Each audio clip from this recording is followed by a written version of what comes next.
अमन चौहान जी, स्वागत है आपका। Thank you sir. आपकी जर्नी जैसी रही है बहुत काबिल तारीफ है।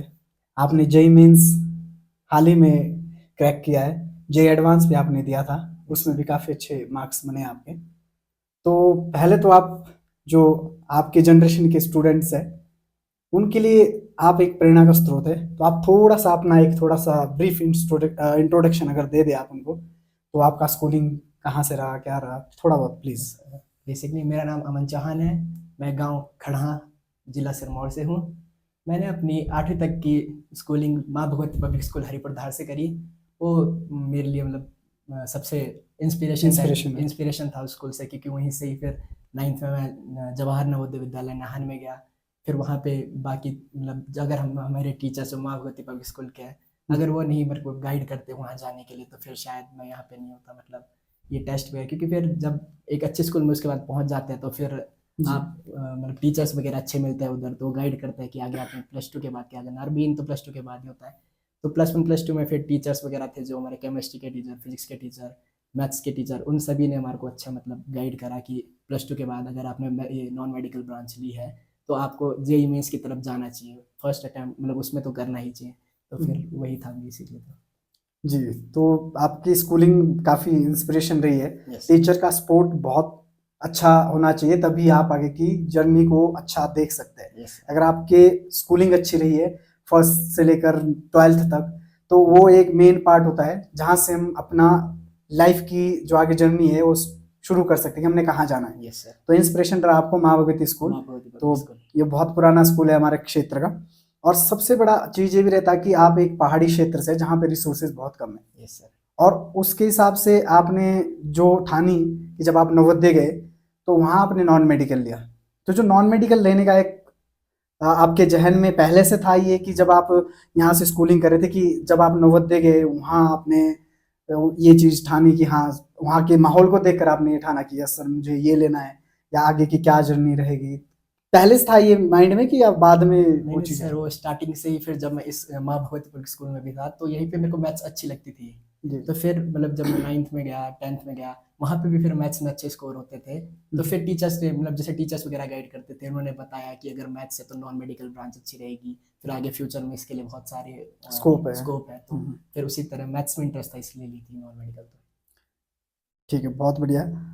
ये बहुत ही अच्छा रहा हमारे क्षेत्र के लिए, आपने नाम रोशन किया है कि कोई भी अगर बच्चा ऐसा हो जो जेईई मेंस में जाए, जेईई एडवांस में जाए, नीट में जाए, तो ये बहुत बड़ी बात उपलब्धि है, क्योंकि हमारे पास रिसोर्सेज उतने नहीं होते, ना यस ही सर। उतने गाइडेंस होती है, ना ही उस लेवल का हमारे पास सपोर्ट रहता है। Yes sir. तो मैं आपसे एक बात और कहना चाहूँगा कि कौन ऐसे टीचर्स थे आपके +1 2 में जिन्होंने आपको जेईई मेंस के लिए प्रेरित किया? कौन रहे वो सबसे जेई अच्छे? मेंस के लिए मेन तो हमारे मतलब +1 में जब हम थे तो हमारी क्लास इंचार्ज थे मैम नीमा जागपाल मैम, के केमिस्ट्री की फैकल्टी थे वो। अच्छा। उन्होंने मेनली बोला था, क्योंकि वो मतलब बच्चों के साथ बहुत अच्छे तरीके से इंटरेक्ट करते थे, उनसे पूछते थे, उनके इंटरेस्ट के बारे में पूछते थे। तो फिर मेरे को उन्होंने ही बताया था कि इंजीनियरिंग फील्ड अच्छी है, मतलब आगे अगर आप करोगे मैथ्स में भी स्कोर अच्छा, जैसे उन्होंने देखा इंचार्ज है तो स्कोर वगैरह चली जाता है उनके पास। तो उन्होंने ही बताया कि हाँ मैथ्स भी अच्छी है, फिजिक्स में भी ठीक कर रहा है, केमिस्ट्री भी ठीक है। तो फिर जेई मेंस का टाइम देना जरूरी है, तो इसलिए फिर मैंने +2 में तो नहीं ट्राई करा था, फिर उसके बाद ही ट्राई करा, क्योंकि उन्होंने बोला था पहले थोड़ा बेसिक्स बेसिक। बेसिक्स क्लियर हो तो उसके बाद ठीक है वो मतलब। तो फिर जो वही। आपका पूरा स्कूलिंग लाइफ रहा, यस सर। सबसे अच्छा जो आपकी जर्नी रही स्कूल में, सबसे बेस्ट पार्ट क्या रहा आपके स्कूलिंग में? सर सबसे बेस्ट पार्ट तो वो था कि जब अब पहले मैं 8th तक जब यहाँ पे मैंने कंप्लीट करी, तो उसके बाद फिर मेरे को ये लगा था कि ये स्कूल हमारा माँ भगवती पब्लिक स्कूल 8th तक ही है, उसके बाद मैं क्या करूँ, फिर मैंने वो सोचा था। तो फिर मैंने करियर एकेडमी में, पहले करियर एकेडमी है जो नाहन में सर जी, जी। स्कूल, वहाँ पे मैंने एडमिशन ली थी। तो उधर फिर मेरे को वहाँ पे उतना अच्छा नहीं लगा था, पर फिर 1 महीना जब कंप्लीट हुआ तो उसके बाद मेरा रिजल्ट आया जब नवोदय विद्यालय का जो टेस्ट दिया था, और उसमें सिलेक्शन हो गया सर। वो पार्ट बहुत अच्छा लगा मेरे को, क्योंकि मेरे को वो करियर एकेडमी में उतना अच्छा भी नहीं लग रहा था, मतलब हॉस्टल्स वगैरह उतने सही नहीं थे वहाँ के। और फिर जब वो सिलेक्शन हुई तो मेरे को अच्छा लगा, फिर वहाँ पे जाके मेरे को मतलब बेस मिला कि हाँ अब यहाँ से कुछ करना करना है। है। एक सिलेक्शन होती है तो उसके बाद थोड़ा तो मिलता ही है मोटिवेशन। कोई ऐसा मोटिवेट दोस्त आपका रहा जो स्कूलिंग लाइफ में, कोई भी हो, लड़का हो, लड़की हो, या फिर कुछ इस तरह का रहा वैसे है? नहीं, वैसे तो नहीं रहा सर, कोई लड़की वगैरह तो लड़के वगैरह तो कोई नहीं, बस बाकी टीचर्स ही है जो बोलते थे, इंस्पिरेशन टीचर्स ही थे, मैम ही थे नीमा जगपाल मैम के। यूनिवर्सिटी वाले। वो ये आपको गाइड हाँ, करते वही थे। गाइड करते थे उनकी वजह से। कैसा फैमिली सपोर्ट कैसा रहा आपके लिए? फैमिली सपोर्ट सर, पेरेंट्स तो हमेशा ही, अगर पेरेंट्स सपोर्ट करेंगे फिर तो आपका अच्छा होना है ही, अब बस आपको थोड़ी मेहनत करनी है। बिल्कुल। पेरेंट्स का तो बहुत सपोर्ट था सर, हर चीज़ पे सपोर्ट किया पेरेंट्स ने। कोई ऐसी मिस्टेक जो आपने नहीं करनी थी बट एक हो गई? एक मिस्टेक करी थी सर, प्लस टू जब कंप्लीट हुई तो उसके बाद पता नहीं होता कि क्या ले कर रहे हैं आगे। बस तो फिर मतलब एक कंपनी टाइप की ही थी वो, HCL नाम की थी, हिंदुस्तान कंप्यूटर्स लिमिटेड टाइप की जी। कंपनी। तो उनका वो मतलब उन्होंने कोई लिंक वगैरह भेजा था और बोला था कि इसको ज्वाइन करो, आगे आपको अच्छे, मतलब ये नहीं था कि उन्होंने बोला था साथ साथ पढ़ाई के साथ आपको मतलब पैसे वगैरह भी देंगे साथ में। पर फिर वहाँ पे मैं गया, नोएडा तक गया था, एडमिशन वगैरह करवाई, उधर पैसे वगैरह बहुत दिए। पर फिर बाद में जब उसका पता चला कि वो उतनी अच्छी कंपनी थी, बस वो मतलब ये था कि काम करवाना चाहती थी और लास्ट के सैटरडे संडे को 1-2 घंटे क्लास लगवाती थी वो। और बस अच्छा। नाम के लिए बिट्स पिलानी वगैरह से कोलैब करा था उन्होंने, पर उतना उनका कुछ था नहीं। वो वहाँ से वो मिस्टेक थी कि मैं वहाँ पे अगर चला जाता तो फिर शायद मैं हाँ, तो मतलब आज के युवाओं के लिए भी सबसे बड़ी एक मैसेज है, सबसे बड़ा मैसेज है कि आप जब भी प्लस टू के बाद कोई भी चूज करो तो आप पैसे पूछे, आप फालतू की कंपनी के साथ यस मतलब सर। इस तरह से कोलैब ना करें कि बस आप हाँ। चले जाओ को आपको लालच दे पैसे यस, का कि ये हम पढ़ाएंगे भी। यही होता प्लस टू के बाद मेन यही चीज होती कि क्या चीज सिलेक्ट करें, जो वहाँ पे चूज चूज जो, सबसे हाँ जो चूज जिसने अच्छी तरीके से चूज करी, सही चीज चूज कर ली, फिर उसका आगे बढ़िया होना ही है। प्लस टू के बाद जैसे आपका प्लस टू खत्म हुआ यस। तो आपके जहन में था कि मैंने जेई मेंस करना है, यस सर।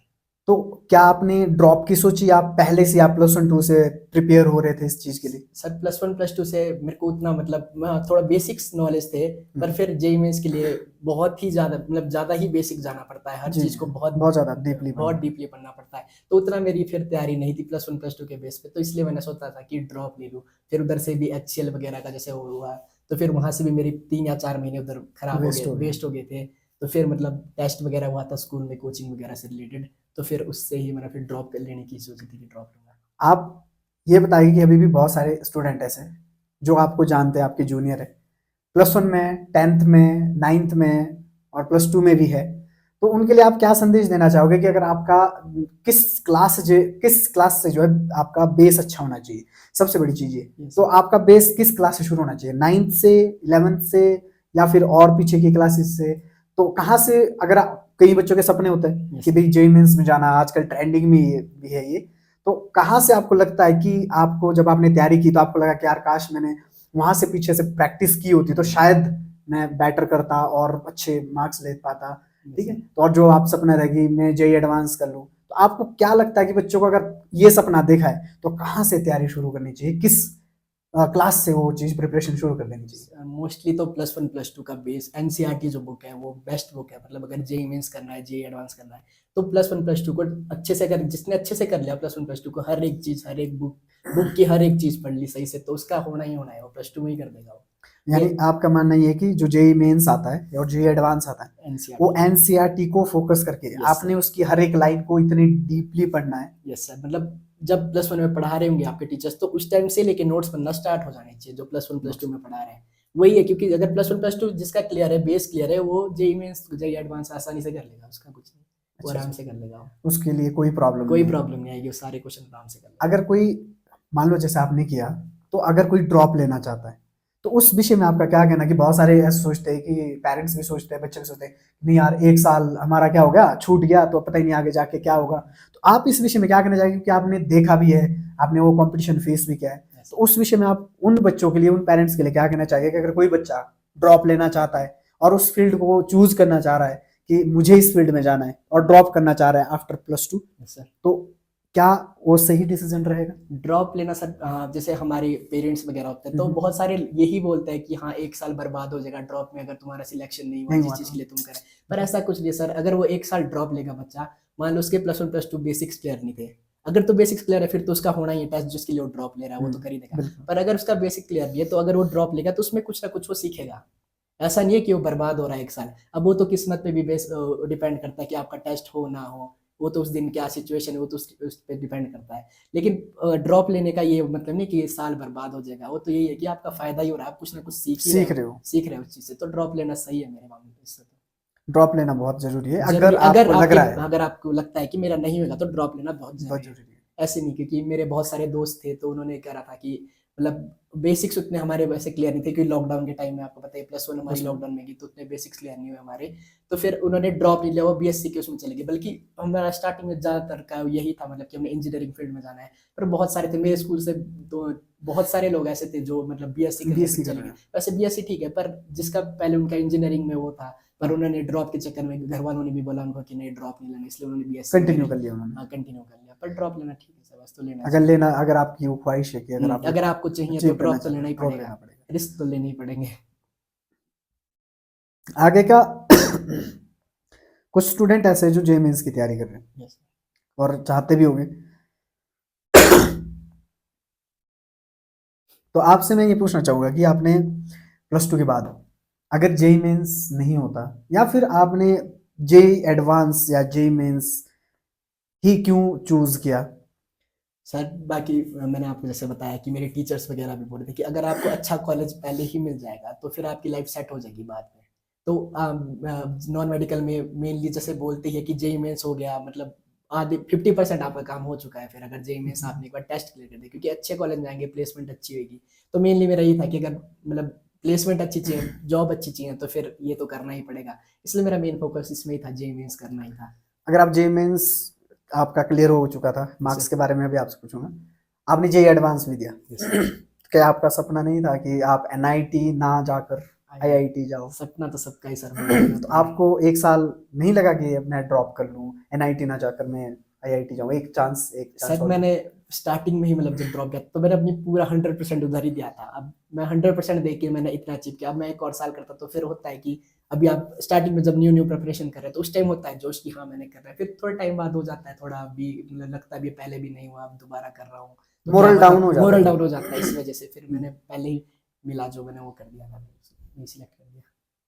अगर मान लो, अब जहन में ये भी रहता होगा सवाल, आपके क्वेश्चंस रहता होगा, क्वेश्चन मार्क रहता होगा कि अगर आपका जे मीन्स सपोज दैट ना होता या एडवांस नहीं होता, तो आप नेक्स्ट चॉइस आपकी क्या है? रखी थी आपने कि नहीं था, कुछ भी नहीं था उसके बाद कि भी चलो देखेंगे, उसके बाद ये सोचा था? सोचा तो मतलब पहले तो इतना कॉन्फिडेंस तो था कि जेई मेंस तो हो ही जाएगा, जिस हिसाब से पढ़ा है, मतलब मेहनत करवाई थी टीचर्स ने कोचिंग में, तो उस तरह से ये था। पर अगर नहीं होता तो फिर तो शायद बीएससी ही कर रहा होता मैं। मतलब नेक्स्ट ऑप्शन आपके पास ये था कि मैं बीएससी करूंगा, बीएससी करूंगा, उसके बाद कॉम्पिटिटिव एग्जाम्स की प्रिपरेशन करेंगे करेंगे। सर। ठीक है। जेई मेंस की जो तैयारी है, उसकी जब आप तैयारी कर रहे थे, क्या स्ट्रेटजी रही, किस प्रकार से टाइमिंग रहा? क्योंकि आजकल के बच्चों का ये है कि जेई मेंस बेस्ट तो बहुत सारे टॉपर्स भी हो गए, बट मैं आपको इसलिए आपकी राय लेना चाहूंगा क्योंकि आप वैसे एरिया से, हिमाचल के टॉप एरिया से, हरिपुरधार में जो सबसे टॉप पॉइंट है, ठीक है, तो आप उस ऐसी जगह से जहां बहुत डिफिकल्ट है, मतलब लाइफ को चलाना भी, ठीक है, और उतने रिसोर्सेज भी नहीं है, इतनी शायद पता भी नहीं है कि क्या होता है। तो ऐसे में आपकी क्या स्ट्रेटजी रही और कैसे आपने उस चीज को प्रिपेयर किया? क्या मन में था, कितने घंटे पढ़ते थे, कैसे नोट्स तैयार किए? तो थोड़ा सा ये भी, इस पे भी प्रकाश डालिए। सर तो मैंने तो वैसे कोचिंग ज्वाइन करी थी, मतलब कोचिंग में भी किस प्रकार से आप, मतलब टाइमिंग क्या था, कब कोचिंग जाते थे, कितने बजे उठना, कितने बजे सोना, क्या स्ट्रेटजी, कितने घंटे पढ़ रहे थे आप? सर वो हमारा जो कोचिंग थी उसमें था, मतलब कि हॉस्टल वगैरह भी उसमें उसमें ही था। और कोचिंग वगैरह क्लास भी उसी एक बिल्डिंग थी, उसमें ही लगता था सब कुछ। तो हमारा था सुबह 8:30 बजे हमारे को उठा देते थे, फिर 9 बजे से क्लासेस वगैरह स्टार्ट हो जाती थी, और रात के हमारे को 11 बजे छोड़ते थे वो, मतलब कि फिर रूम में जाने देते थे सोने वगैरह के लिए। 11 बजे रात को? 11 बजे रात को, मतलब बीच में 1 घंटे लंच ब्रेक होता था, आधा घंटा डिनर के लिए और आधा घंटा चाय के टाइम 5 बजे उतना वो ब्रेक मिलता था। बाकी सुबह 9 बजे से 11 बजे तक हमारे को उधर ही मतलब बैठना पड़ता, पढ़ो ना पढ़ो पर वहाँ बैठना पड़ता था, सीटिंग कैपेसिटी बनानी पड़ती थी। अप्रोक्सीमेट 24 घंटे में से कितने घंटे आप स्टडी करते थे? स्टडी जो प्रॉपर स्टडी करते हो 8 या 10 घंटे तो मिनिमम करने ही है, मतलब वैसे पर उससे ज़्यादा करोगे तो फिर अपना ही फायदा है। 8 या 10 घंटे तो मैं करता ही था। मतलब अगर किसी ने जेई मेंस को निकालना है, क्रैक करना है, तो आपको 8 से 10 घंटे 8 से 10 घंटे हर दिन पढ़ना पड़ेगा। Yes sir. और पढ़ना ऐसे नहीं कि बस मतलब पढ़ बुक खोली है, वैसे मैंने बहुत दिन मतलब स्टार्टिंग में मेरे जब गया था उसमें तो यही हुआ था कि मैं बुक खोलता था, बस एक पेज पढ़ रहा हूँ, वही पेज पढ़ रहा हूँ, समझ नहीं आ रहा, कभी कोई कुछ सोच रहा हूँ, कभी कुछ सोच रहा हूँ। तो मतलब जो एक अब मान लो 8 घंटे नहीं पढ़ रहे हो, 5 या 6 घंटे जितना भी टाइम पढ़ रहे हो, पर प्रॉपर पढ़ो कि हाँ मेरे को समझना है, ये चीज़ करनी है, कंप्लीट करनी है, टारगेट बना के रखो कि हाँ इतनी चीज़ें तो कंप्लीट करनी है इसको। जैसे कई बच्चे ऐसे अभी भी है प्रिपरेशन कर रहे होंगे, आपने प्रिपरेशन की, तो जो डिस्ट्रैक्शन है वो रहता है मोबाइल फोन या फिर आपका सोशल मीडिया। Yes sir. तो क्या आप कंटिन्यू थे उसमें या फिर कट हो गए थे? नहीं सर, वो हमारे कोचिंग में अलाउड नहीं था, फोन वगैरह मतलब फोन अलाउड नहीं फोन था? अलाउड नहीं था सर, पूरा एक मतलब 6-7 महीने था मैं कोचिंग में, तो फोन वगैरह कुछ अलाउड नहीं अलाउड नहीं था, सोशल मीडिया फोन वगैरह कुछ सब नहीं, कट था। सब कट था। घर से फोन घर कैसे? से फोन मतलब उन पे ही वही फोन रखे थे मतलब वहाँ उन्होंने, पे फोन तो 10 दिन में एक बार कॉल करवाते थे, 10 दिन 10 दिन बाद? में एक बार एक कॉल करवाते थे। जी, मतलब ये है कि अगर आपने प्रिपरेशन करनी है तो फोन तो से, आपको पूरी तरह से सोशल मीडिया मतलब बाहर की दुनिया से कट ऑफ होना पड़ेगा। यस सर, तब फोन से आपको दूर, शांति से मतलब तैयारी करनी है, अपने आप में रहना है, अपने Yes, लिए तैयारी करनी है, ताकि आप खुद को समझ पाओ, खुद की पावर को समझ पाओ। यस सर, अगर आप सोशल मीडिया से जुड़ रहे हो तो आपकी एनर्जी वहां वेस्ट हो डिस्ट्रैक्शन, रही है। यस सर, वो तो है।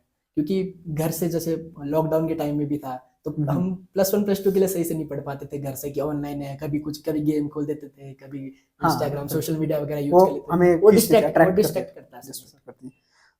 अब सबसे बड़ा प्रश्न ये भी आजकल आपके एक्सपीरियंस के अकॉर्डिंग लूंगा मैं थोड़ा बहुत, कि आप क्या मानते हैं कि जैसे आजकल सबसे ज्यादा ट्रेंडिंग चली है कि ऑनलाइन एजुकेशन, मतलब ऑनलाइन हर चीज, यस सर, यूट्यूब्स वगैरह ऑनलाइन एजुकेशन ले रहे हैं, आप ऐप ले, जैसे पीडब्ल्यू है, बहुत सारे PW, वेदांतु है, अन यस सर, अकेडमी है, इस टाइप के बहुत सारे ऐप है जो ऑनलाइन एजुकेशन देते हैं, जेएमएन से लेकर सभी छोटी से लेकर बड़ी जो भी एडवांस यस सर, एग्जाम्स वगैरह है, एग्जाम्स ओके, वो वगैरह। सब की प्रिपरेशन करवाते हैं। तो आपका क्या मानना है कि online is a better option और offline is a better option?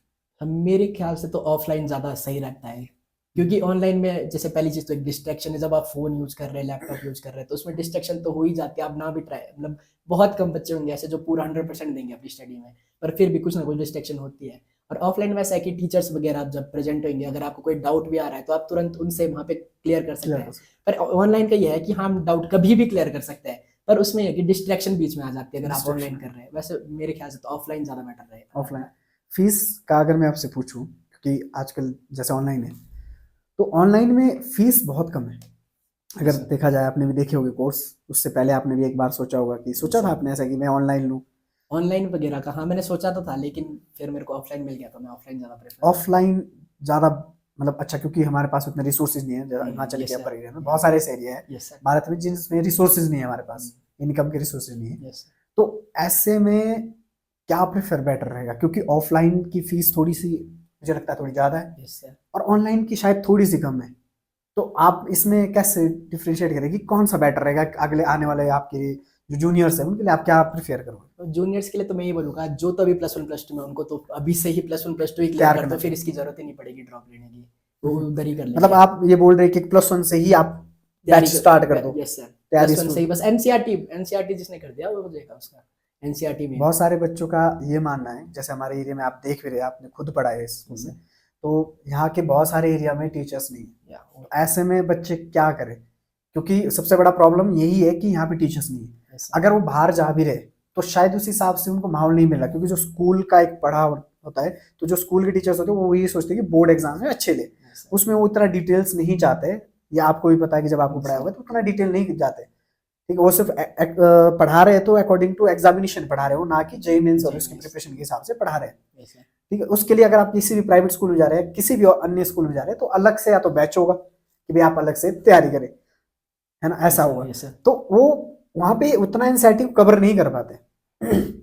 तो ऐसे में वो क्या करे फिर उस सर अब सिलसिले में? टीचर्स तो अपना काम ही करेंगे ना, वो हाँ तो बिल्कुल वही है।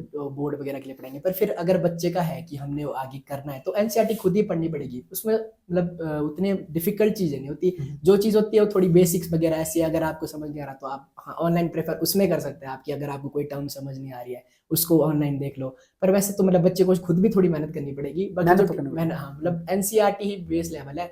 बाकी ऑनलाइन ऑफलाइन में सर ऑनलाइन भी ठीक है, लेकिन अगर बच्चा डिस्ट्रैक्ट नहीं हो रहा है उससे, सोशल मीडिया वगैरह से, उससे तो ऑनलाइन भी बढ़िया है, क्योंकि उसमें फीस वगैरह जैसे आपने बोला वो कम है। बाकी अगर ऑफलाइन मिल सका अच्छे से, मतलब थोड़ा बढ़िया। बढ़िया इससे, तो फिर ऑफलाइन में तो वैसे अगर भी आप अफोर्ड कर सकते हो तो offline is better option. Offline better option है। आपने जब तैयारी की तो आपने नोट्स कैसे बनाए, और जो फाइनल आपका टच था एग्जाम्स के लिए, यस जो सर। नोट्स से ही होगा, तो आपने नोट्स कैसे बनाए? सर नोट्स जैसे हमारे टीचर्स वगैरह जो पढ़ाते थे, जो क्लास कोचिंग में? कोचिंग में क्लास में, क्योंकि +1 +2 तो हमारी वैसे भी उतनी सही नहीं हुई, तो जो कोचिंग वगैरह में टीचर्स पढ़ाते थे वो चीज़ मेन फॉर्मूले वगैरह, जैसे फिजिक्स में तो फॉर्मूले वगैरह मेन हो गए, केमिस्ट्री में तो लास्ट तक एनसीईआरटी ही करनी पड़ेगी, केमिस्ट्री के लिए मेन एनसीईआरटी है, और मैथ्स वगैरह के लिए जितने ज़्यादा क्वेश्चन आप प्रिपेयर कर सकेंगे। तो हमारे जो टीचर्स वगैरह थे तो वो हमारे को जो क्लास वगैरह में पढ़ाते थे उसमें सब कुछ बताते थे कि हाँ ये बेसिक अगर आपके पास ऐसा क्वेश्चन आएगा तो इस फॉर्मूले से, ये फॉर्मूले वगैरह से वो डिराइव वगैरह करा के फॉर्मूले वगैरह हमारे को कराते थे। तो मतलब वही नोट्स बनाए थे मैंने जो टीचर्स वगैरह ने उस टाइम पढ़ाया था। प्रैक्टिस अगर आप कर रहे हो तो प्रीवियस क्वेश्चंस पेपर से Yes, कुछ yes. आता है? प्रीवियस से 70% पेपर प्रीवियस आता है। Previous question Previous paper question आप paper। कितने साल के पढ़ने चाहिए? कम से कम लास्ट के 10 या 12 साल के अगर आप कर ले, प्रैक्टिस करो। प्रैक्टिस करो 10 या 12 साल के। जैसे अरिहंत की आते हैं PYQ, अरिहंत की बुक्स वगैरह आती है, वो बहुत बढ़िया PYQ आते हैं उनके। वो अगर वो कर लेंगे 10 से 12 साल के लेटेस्ट, मैथ्स के लिए वो ठीक है। केमिस्ट्री के लिए तो क्वेश्चंस वगैरह थोड़े चेंज होते हैं पर वो एनसीईआरटी से ही आते हैं सारी चीजें, एनसीईआरटी के बाहर कुछ नहीं आता केमिस्ट्री में। और फिजिक्स में तो फिजिक्स में बोल रहा हूँ 90% question previous year question paper से ही आता है। हमारे पेपर Previous में वही आया जो प्रीवियस में था 90%। 90% मतलब क्वेश्चन वही नहीं होगा बट बेस थोड़ा वही रहेगा। मतलब टर्म्स थोड़ी Term अलग change होगी, टर्म थोड़ी अलग होगी formula पर फॉर्मूला वही लगेगा, वही Same चीज लगेगा। रहेगा। वही रहेगा मतलब। हाँ, 10 तो से आपने जो प्रिपरेशन की वो notes plus notes plus PYQ PYQ Yes. जो भी आपके थे प्रीवियस जो प्रीवियस क्वेश्चन के पेपर हाँ, थे जो भी थे। वो आपने प्रिपेयर किए। Yes, उसके बेसिस पे आपने अपना स्कोर देखा कि मेरा कहाँ जा रहा है तो Yes, मैं sir. निकल सकता हूँ। हमारे टेस्ट वगैरह होते थे वहाँ पे हर संडे Sunday टेस्ट को। होते थे, वीकली आप टेस्ट, वीकली टेस्ट होते थे सर, उसमें फिर मार्क्स ठीक जाते मार्क्स थे। थे। आपका सब्जेक्ट, उसमें 3 सब्जेक्ट होते हैं mainly, 3, yes sir. Physics, chemistry, mathematics. सबसे अच्छा कौन सा रहा? मेरा फिजिक्स रहा सर सबसे अच्छा। सबसे अच्छा आपका फिजिक्स रहा? 98 परसेंटाइल थी फिजिक्स में। 98 परसेंटाइल फिजिक्स में थे यस आपके। सर। और टोटल परसेंटाइल आपका कितना बना था जेईई मेंस में? जेईई मेंस में 93.7%। तो बहुत बड़ा परसेंटाइल है ये, क्योंकि 93 एग्जैक्टली 93.7 93.7। परसेंटाइल आपका बना। तो बहुत बड़ा अचीवमेंट आपने किया, क्योंकि बहुत टफ होता है एग्जाम्स। जब आप पेपर आता तो उसमें क्वेश्चंस काफी लंबे होते हैं। Yes sir. तो हर एक कितने क्वेश्चंस होते हैं, मतलब उसमें 200-300? नहीं मतलब एक क्वेश्चन 4 मार्क्स का होता है। एक क्वेश्चन 4 मार्क्स मार्क्स का होता है तो 120 के आसपास क्वेश्चन थे शायद वो। 120। तो हर एक क्वेश्चंस के लिए कितनी टाइमिंग्स देनी पड़ेगी? टाइमिंग्स अब जो आपने सही से पढ़ा है, मतलब कि हमारे मेंस में होता है कि हम सारा, वैसे तो हमारे को सारा सिलेबस ही कंप्लीट करके जाना चाहिए, पर अगर हमारा सारा सिलेबस कंप्लीट नहीं होता तो जो आपने बेसिक सही से पढ़ा है, जो डीपली आपको पता है, उन क्वेश्चंस को पहले चूज करो। फिर उस क्वेश्चन में अगर मान लो 5 मिनट भी लग रहे, 6 मिनट, मतलब हाईएस्ट तो आप एक क्वेश्चन में 5 या 6 मिनट ही देने चाहिए, उससे ज्यादा नहीं देने चाहिए। अगर उतने टाइम में क्वेश्चन हो रहा है तो ठीक है, नहीं तो फिर उसको स्किप करो, जरूरी नहीं उतना वो क्वेश्चन करना ही है। पर मतलब जो बेसिक्स आपने क्लियर करे उनको तो ऐसा है कि वो तो करने ही करने वाले, क्वेश्चन कंप्लीट करने 5 मिनट के अंदर तो होने चाहिए वो क्वेश्चन। जी, तो ये सबसे बड़ी चीज है कि हमें क्वेश्चंस को, उन्हीं क्वेश्चंस को करना जो हमारे हाँ, जिनमें सबसे पहले अच्छे से आते हैं, अच्छे से आते ताकि आप स्कोर नेगेटिव ना हो। नेगेटिव ना हो। और अगर आपको लग रहा है कि नहीं मुझे नहीं आता या डाउट है, डाउट भी है, फिर भी सिलेक्ट ना करें आप, क्योंकि फिर नेगेटिव बहुत पीछे निकल जाएगा। पॉइंट का फर्क भी रहता तो काफी थाउजेंड्स ऑफ, एक मार्क्स में भी सर हजारों लाख, मतलब हजारों की रैंक पीछे हो जाती है। मतलब जैसे जी। मेरे दोस्त के 115 थे, मेरे 114 थे, तो हमारी रैंक में 1000 का डिफरेंस था कम से कम। हजार बच्चों का डिफरेंस था। आज क्योंकि ये सबसे पहले ये उतना ट्रेंडिंग नहीं था, तो अब जेईई मेंस हो गया, एडवांस हो गया, नीट हो गया, एनडीए हो गया, तो आजकल बच्चे काफी जा रहे हैं इस फील्ड में। और जहां तक मुझे आइडिया है तो पिछले जो साल थे उससे पिछले साल थे तो 15 लाख स्टूडेंट्स थे, इससे भी ज्यादा थे शायद मे बी।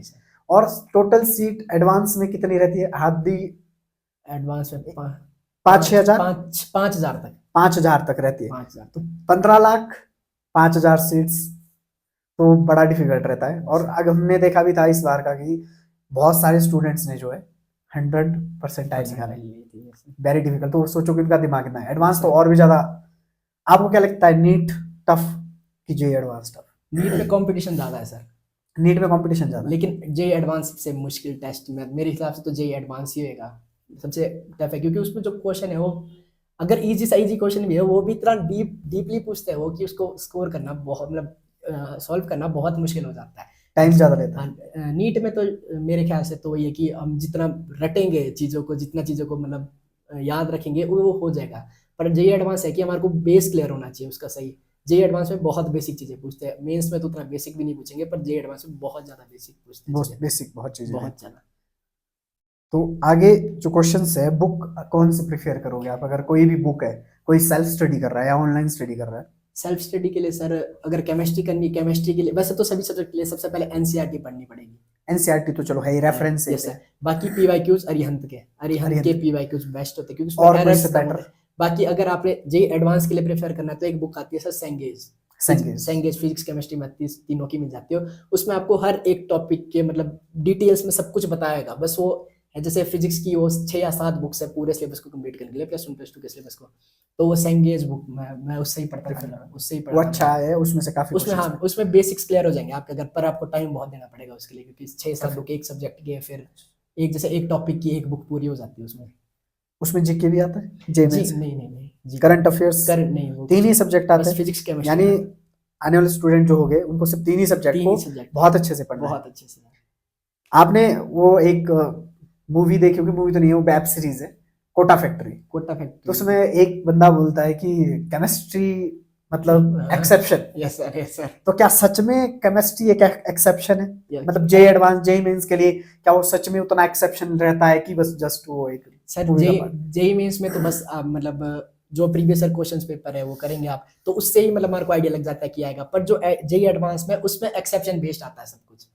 उसमें आपको सारी चीजें डिटेल में सब कुछ पता होना चाहिए कि क्या चीज है, कहाँ पे कौन सी एक्सेप्शन लग रही है। एक्सेप्शन बेस्ड तो होती है सर, केमिस्ट्री होती है, उसमें कभी कुछ हो जाता है, कभी मेरे तो खुद भी बहुत नेगेटिव हुए थे केमिस्ट्री में, मतलब केमिस्ट्री में नेगेटिव हो गया आपको बड़े ध्यान से पढ़नी है केमिस्ट्री। केमिस्ट्री को मतलब अच्छे से करना है। अगर आपको डाउट हो रहा है किसी भी चीज में तो उसको टिक बिल्कुल भी नहीं करना है पेपर में। आपको ध्यान में रखना पड़ता है कि नहीं मैं वो नहीं ले सकता, रिस्क नहीं लेना, और आपको पता भी होना चाहिए कि कहीं एक्सेप्शन तो नहीं है। एक्सेप्शन तो नहीं उस चीज अगर एक्सेप्शन है तो उसको छोड़ दो, ये अगर आप डाउट जा रहा है। एडवांस के लिए ये चीज, क्योंकि एडवांस में ज्यादा एक्सेप्शन बेस्ड पूछते हैं। जे मेंस जेई मेंस में उतना एक्सेप्शन 1-2 क्वेश्चन हाईएस्ट होंगे, 25 क्वेश्चन है जैसे एक सब्जेक्ट के। तो जो स्कूल के आपने नोट्स बनाए थे बोर्ड्स के लिए, क्या उसका इम्पोर्टेंस है जे मेंस एडवांस में या नीट में या एनडीए वगैरह में? क्या कितना इम्पोर्टेंस है, क्या मानते हैं सर? 60-70% तो मतलब वो है जो हम नोट्स बनाएंगे +1 +2 पर। नोट्स वो होने चाहिए कि जो बिल्कुल बेसिक डिटेल्ड हो। हाँ, वो चीज है। 60-70% है कि हाँ आपका, फिर अगर आप दोबारा पढ़ रहे हो उस चीजों को तो आपको क्लियर रहेगी वो सारी चीजें कि क्या क्या चीज है, क्या +1 और 2 के पूरे टॉपिक रहते हैं। +1 +2 की हर एक चीज रहती है। आपने देखा होगा, आपने प्रिपरेशन की है तो उसमें बहुत सारे टॉपिक है, कम से कम अगर हम चैप्टर की बात करें तो 20-25 या 30 चैप्टर के आसपास फिजिक्स में चैप्टर है। तो उसमें से आपका सबसे ज्यादा आने की प्रोबेबिलिटी किसकी रहती है, कौन से चैप्टर की? जैसे थर्मोडायनेमिक है और आपका ऑप्टिक्स है, ऑप्टिक्स में भी 2 भागों में बटा है, तो कौन सा सबसे ज्यादा आता है पेपर में? या इलेक्ट्रोमैग्नेटिक है, पूरा इलेक्ट्रोमैग्नेटिक का जो चैप्टर है? सब वैसे मतलब सबकी वेटेज सेम होती है, बाकी हर साल वो चेंज होती रहती है। बाकी जो बुक्स वगैरह जैसे अरिहंत वगैरह होगी या फिर वो सेंगेज वगैरह की, उसके आगे एक इंडेक्स बना होता है, उसमें वो देते हैं कि हर साल क्या हाँ क्या वेटेज वेटेज क्या चीज चेंज हो रही है, तो उससे वो लग जाता है आइडिया। बाकी ऑनलाइन वगैरह भी चेक कर सकते हैं कि किस पेपर किस टॉपिक से कितना आ रहा है। वो सबसे डिफिकल्ट टॉपिक आपके लिए फिजिक्स के कौन से रहे, जो आपसे ऐसा लगा आपको कि नहीं मैं इसको कर नहीं पा रहा हूँ, या सबसे डिफिकल्टीज जो आपको आई है फिजिक्स के लिए? मेरे को सर वो ऑप्टिक्स समझ नहीं, मतलब ऑप्टिक्स में थोड़ी दिक्कत होती थी, ऑप्टिक्स के क्वेश्चंस वगैरह। हाँ, बाकी वैसे तो फॉर्मूला बेस्ड ही होती थी ज्यादातर। और मेरे को रे ऑप्टिक्स या वेव ऑप्टिक्स? रे ऑप्टिक्स में सर, वेव ऑप्टिक्स तो हो जाती थी क्योंकि उसमें मतलब वेव्स वगैरह से रिलेटेड वो मैंने पहले पढ़ा हुआ था। पर रे ऑप्टिक्स मैंने पहले भी नहीं पढ़ा था उतना सही, और बाद में फिर मुझे प्रॉब्लम आ गई थी क्योंकि पहले नहीं पढ़ा था उसको। इलेक्ट्रोमैग्नेटिक अच्छा था, इलेक्ट्रोमैग्नेटिक्स वगैरह था, उसकी वेटेज मतलब 6 या 7 क्वेश्चन उसके आते ही है इलेक्ट्रोमैग्नेटिक्स वगैरह के। इलेक्ट्रोस्टैट्स वगैरह, इलेक्ट्रोमैग्नेटिक्स वगैरह उनको मिला के 6-7 क्वेश्चन आते हैं। 25 क्वेश्चन आते हैं, एक्सेप्ट 6-7 तो आते ही है उसके। उसको आपको अच्छे से प्रिपेयर करना पड़ेगा, तभी आप थोड़ा सा उसमें ले सकते हैं। केमिस्ट्री भी उसी प्रकार से बनते हैं, तो एक 3 भागों में बटा है। Yes sir. ऑर्गेनिक, फिजिकल और इनऑर्गेनिक, और एक बायोकेमिस्ट्री। तो which one most topic important topics? Bio के हमारे पेपर में तो सर बायोकेमिस्ट्री जो थी उससे ज्यादा रहते हैं, क्योंकि वो हमारी वो है मतलब कि यूज वगैरह, बेसिकली जो यूज वगैरह होते हैं उसमें बायोकेमिस्ट्री ऐसी यूज होती है, तो उससे ज्यादा कुछ नहीं थे। बाकी ऑर्गेनिक का हर रिएक्शंस वगैरह जे मेंस की बात कर रहे हैं? जे मेंस ऑर्गेनिक्स वगैरह के क्वेश्चन ज्यादा रहते हैं, मतलब ऑर्गेनिक्स के रिएक्शंस वगैरह याद रखनी पड़ेगी। और में एक ही कैटलिस्ट कौन सा यूज हो रहा है, किसके कैटलिस्ट यूज हो रहा है, क्या इस रिएक्शन से क्या चीज बन प्रोडक्ट क्या बन रहा है, अगर प्रोडक्ट ये है तो इसका बाय प्रोडक्ट क्या है, इस प्रकार से कितने टेम्परेचर में क्या है, इस प्रकार के क्वेश्चन आते हैं। सब कुछ आता है आपको, मतलब ऑर्गेनिक और बायो केमिस्ट्री को थोड़ा सा स्ट्रॉन्ग करना पड़ेगा, और एडवांस के तो फिजिकल फिजिकल और इनऑर्गेनिक? इनऑर्गेनिक भी, पर फिजिकल में, क्योंकि फिजिकल के क्वेश्चंस मतलब फॉर्मूला वही बेस्ड है, उसमें वो पूछते ना, क्योंकि एक्सेप्शन भी है। हाँ एक्सेप्शन ऑर्गेनिक तो आएगी साथ में, लेकिन जो चीज़ है फिजिकल वगैरह है, क्योंकि उसमें फिर बहुत ज़्यादा फॉर्मूला बेस्ड नहीं पूछते, उसमें आपको समझना पड़ेगा कि किससे क्या चीज़ क्या होगी, चीज़ फिर है? वही मतलब फिजिकल उसके लिए एडवांस बेस पे। आपकी इस पूरे जर्नी में +2 के बाद सबसे बड़ा डिस्ट्रैक्शन क्या रहा? सबसे बड़ा डिस्ट्रैक्शन इस पूरे जर्नी में आपका क्या रहा? सबसे ज़्यादा सर मोबाइल फ़ोन ही था, बाकी तो क्या ही है। मतलब आप ये मानते हैं कि अगर जिस टाइम लॉकडाउन था आपके, फिर भी आपने बहुत अच्छा किया। अगर आप ये सोचते कि अगर आपके पास मोबाइल फोन ना होता तो आप डिस्ट्रैक्ट कम कम होते होते हैं सर। और बेहतर हो सकता था। क्योंकि अभी +1 में जैसे घर पे थे, तो फिर फ़ोन वगैरह हमारे पास थे, क्लासेस फ़ोन हम क्लासेस वगैरह के लिए लेते थे, पर कभी गेम वगैरह खेलने लग गए, कभी कुछ सोशल मीडिया चलाने लग गए, तो उससे डिस्ट्रैक्शन वगैरह फ़ोन ही थी आज उन दोस्तों के लिए आप क्या कहोगे जो आज भी गेम में लगे और ये नहीं सोच रहे कि कैसे जो है आगे की तैयारी करनी? क्योंकि ये चीज बाद में पता चलती है जब आप सर। प्लेटफॉर्म पे उतरते हो और वो तैयारी कर रहे होते, तो उन दोस्तों के लिए आप क्या कहना चाहोगे आप? बस यही है कि अभी अगर तैयारी कर रहे हो, तो एक बार अगर अच्छे से तैयारी कर ली, तो उस एक बार आपको अच्छा कॉलेज मिल गया, उसके बाद गेम वगैरह फुल खेलो, पेपर वगैरह के लिए ही पढ़ना, उसके बाद उतनी चिंता नहीं होती। बस एक बार अगर अच्छा कॉलेज मिल गया, तो मतलब सब कुछ आपका पूरा हो जाएगा, जो भी आप चाह जो रहे भी हो, ड्रीम्स है आपके। ड्रीम्स है आपके। बस कॉलेज एक बार अच्छा मिल जाए, जेईई मेंस नीट वगैरह जो भी कर लो, कॉलेज अच्छा मिल जाए तो हो जाएगा, बस फ़ोन वगैरह से दूर। आपने एनडीए का नहीं सोचा? एनडीए का सर मैंने पहले सोचा था, पर वो क्लियर ही नहीं हुआ। एनडीए का क्लियर नहीं हुआ? नहीं। एनडीए ज्यादा टफ है कि जेईई मेंस ज्यादा टफ है? ये भी बहुत लोगों के जहन में है, क्वेश्चन है, जिनको पता नहीं है कि और तैयारी करना चाह रहे हैं। तो जेईई मेंस ज्यादा टफ कि एनडीए ज्यादा टफ? एनडीए में आपको फिर जीके वगैरह भी जीके आती है, है, इंग्लिश जीके आती है, है, मैथ्स आती है, मैथ्स आती इंग्लिश है। वगैरह आती है। तो फिर मेनली तो अगर आपकी मैथ्स बहुत ही ज्यादा स्ट्रांग है, तो आप एनडीए आराम से कर सकते हैं, पर यही नहीं कि सिर्फ मैथ्स ही आनी चाहिए, उसके लिए जीके वगैरह भी होनी चाहिए, करंट आपकी अफेयर्स करंट है, अफेयर्स वगैरह होनी चाहिए। तो रीजनिंग है, बहुत मेरी मैथ्स तो फिर भी ठीक थी, पर मेरा जीके वगैरह में उतना इंटरेस्ट वगैरह इंटरेस्ट नहीं नहीं था, था। इसलिए फिर जे मतलब उस पर मेरा नहीं हो पाया शायद, मेरे ख्याल से। जेईई मेंस में फिर उसके जे बाद मेंस में क्योंकि फिजिक्स केमिस्ट्री में तो पता है आपको क्या चीज़ आनी है, उसमें से ही पढ़ना है पढ़ना आपने, है, तो वही अपना सब्जेक्ट है। अपना ही सब्जेक्ट। हाँ वही है, वही चीज़ तो आप वो कर सकते हैं कि अगर आपका बेस क्लियर हो जाएगा उसमें, बाकी तो कुछ नहीं, मतलब सबसे हाँ। ज्यादा इंपॉर्टेंट ये है कि आप नहीं देखना कि जिस अगर आपका मैथ फिजिक्स केमिस्ट्री के साथ आपका जीके भी स्ट्रांग है, हाँ तो इंग्लिश भी स्ट्रांग है, स्ट्रॉन्ग है, तो आप तो एनडीए एनडीए में जा सकते चूज भी कर सकते हैं। उसके अलावा अगर आपने और कहीं फील्ड जानी है, और अगर आप बता रहे हो कि जिस हिसाब से कि तो NDA, JEE Mains, advance, NEET, जिनके पास बायोलॉजी है, हैं। अब तो नॉन मेडिकल वाले भी शायद में भी दे सकते हैं, इस प्रकार से खबर आई है। तो इसके अलावा आप क्या ऑप्शंस देते हो कि हाँ ये ऑप्शन भी हो सकता है? अब कुछ जो लोग हैं वो चाहते हैं, जैसे पता नहीं होता बहुत सारे लोगों को कि अगर आपका जेईई मेंस में अच्छे स्कोर है, तो आप मतलब लेफ्टिनेंट वगैरह भी बन सकते हैं वहां उसके से वहां से। अगर आपका जेईई का स्कोर अच्छा है, तो एक एग्जाम होता है टीएस का, टेक्निकल टेक्निकल से रिलेटेड होता है, इंजीनियरिंग वगैरह में, तो वो आप वहां से मतलब आपको टेस्ट देने की भी कोई जरूरत नहीं है एनडीए वगैरह का। तो अगर आपकी स्कोर अच्छा है, आपको फॉर्म भरनी है, और वो फिर आपको डेट देंगे इंटरव्यू की, सीधा जो एसएसबी होता है। अगर आपका एसएसबी क्लियर हो गया, तो वो 4 साल की जो इंजीनियरिंग की है लेफ्टिनेंट वगैरह के, उसमें ही देंगे वो, मतलब। तो अगर जरूरी नहीं कि अगर आपका एनडी नहीं हुआ तो मतलब आप लेफ्टिनेंट नहीं बन सकते हो, जेईई मेंस के थ्रू भी बन सकते हैं आप, तो वो चीज भी एक उसके रहती है। लिए उसके बाद एक अलग टेस्ट होता है, जेईई मेंस के बाद एक नहीं, अलग जेईई मेंस जिसका क्लियर हो गया, उसके लिए डायरेक्ट फॉर्म भरनी है उन्होंने, जिनके अच्छे नंबर है, और वो सीधा टीएस मतलब टेक्निकल वाला एसएसबी दे सकते हैं, डायरेक्ट डायरेक्ट दे सकते अगर हैं। जिसने ये करना है अगर, यस सर, तो डायरेक्ट दे सकते हैं एसएसबी वो। एसएसबी डायरेक्ट दे सकते हैं वो। तो ये भी एक बहुत अच्छी जानकारी है कि यदि एनडीए नहीं किया है क्लियर किसी ने और जेईई मेंस में अच्छे नंबर है, अप्रोक्सीमेट कितना परसेंटाइल चाहिए पड़ेगा? अप टू 75 परसेंटाइल तो चाहिए कम से आपका 93 था, कम। 93 तो आप क्यों नहीं गए एसएसबी? मैंने फॉर्म भरा है अभी सर, मतलब अच्छा, अभी आपका अभी होना फॉर्म है? भरा है, अभी देखते हैं उसका आगे, मतलब वो चलता है 2 साल तक शायद से, पर उतना मेरे को ध्यान नहीं कि कब तक, पर हाँ वो होता है, मैं फॉर्म भरा है अभी, बाकी अभी डेट वगैरह आएगी उसकी। मतलब उसके बाद आप भर सकते हैं। भर तो ये सकते भी बहुत अच्छी जानकारी है कि जो भी बच्चा अगर एनडीए नहीं दे पाता है, क्योंकि उसके बहुत सारे बच्चों कैसे, तो इंग्लिश वीक होती है, जीके वीक होता है, रीजनिंग वीक होता है, या मैथ थोड़ा बहुत वीक रहता है, तो उसके लिए विशेष ध्यान दें कि उसके बाद अगर आप जेईई मेंस क्लियर कर रहे हो और 70 परसेंटाइल से प्लस आपके परसेंटाइल है, तो आप टीएस का एक फॉर्म भर सकते हैं, उसके थ्रू आप डायरेक्ट एसएसबी का जो इंटरव्यू है या फिर जो भी उसका फेज है वो दे सकते हैं। ये भी एक बहुत अच्छी जानकारी है सर। तो इसके बाद जैसे जेईई एडवांस खत्म हो जाएगा, सॉरी जेईई मेंस का आपका जो, आप अभी कहाँ प्लेसमेंट कर रहे हो? अभी मैं एनआईटी हमीरपुर में सर। एनआईटी हमीरपुर में कौन सा ट्रेड लिया आपने? Mathematics and computing. Mathematics and computing आपका ट्रेड ट्रेड है। जैसे इसके बाद आप क्या चाह रहे हो, सरकारी जॉब या प्राइवेट जॉब? और इस पे आप क्या मानते हो कि बेटर क्या है, सर सरकारी या प्राइवेट? अगर तो मतलब आपको पैसा चाहिए बहुत सारा तो फिर तो प्राइवेट ही प्रेफर करूंगा। मैं तो खुद भी चाहता हूँ कि प्लेसमेंट प्राइवेट कंपनी में जाना चाहता हूँ। इंडिया में या आउट ऑफ? कहीं पे पर स्टार्टिंग तो कहीं से भी मिल जाए सर, उसके बाद फिर वो तो बात की बात है, जो भी मिलेगा। वैसे इंडिया में अगर कोई बढ़िया प्राइवेट कंपनी मिल गई, वैसे तो इंडिया में उतनी अच्छी नहीं है, पर हाँ। अगर मिल गई तो ठीक है, पैकेज अच्छा हो तो ठीक है। प्राइवेट मैं मेरे ख्याल से private sector better choose better करेंगे है। आप, अगर पैसा चाहिए तो पैसा चाहिए तो प्राइवेट सेक्टर। Private sector. जी, ये भी बहुत अच्छी बात है कि प्राइवेट सेक्टर, क्योंकि आजकल ये भी स्कीम चले कि सेल्फ डिपेंडेंट, गवर्नमेंट के जॉब से बेटर है कि प्राइवेट आप जॉब प्राइवेट करो।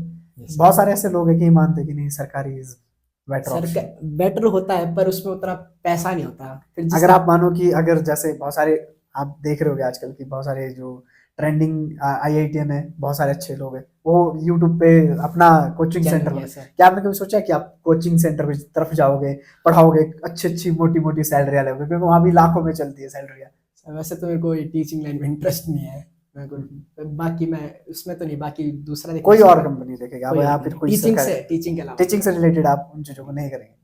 आप एक कुछ और कंपनियां सरकारी जॉब में?